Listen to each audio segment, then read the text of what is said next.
पटना सहरिया में घूमती नरम लड़ीला मोलबला गलमड़िया के दाम। हे पटना सहरिया में घूमते नरम लड़ीला मोलबला गलमड़िया के दाम।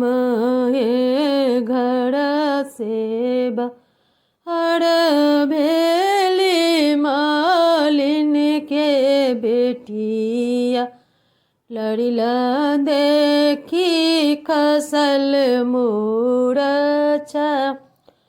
इहे अपने तमलबै छी लड़ीला मौरिया के दाम। के पापा कहाँ गेल यो अपने तमलबै छी लड़ीला मौरिया के दाम।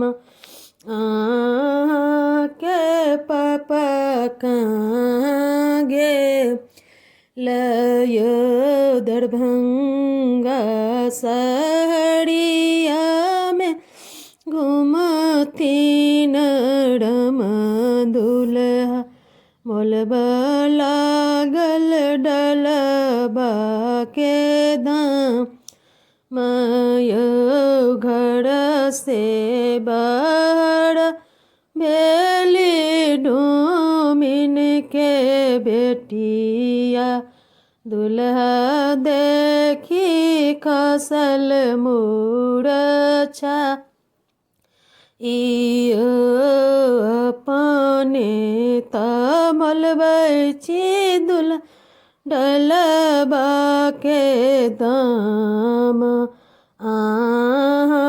के चाचा कहाँ गेल यो झंझारपुर बजरिया में घूमती नरम लड़ीला मोलबला गल सिंदूरा के दाम।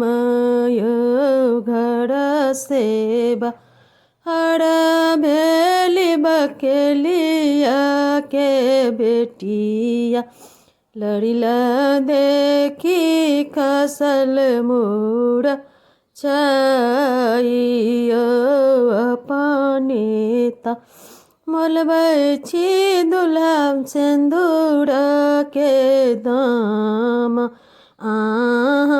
के भैया कहाँ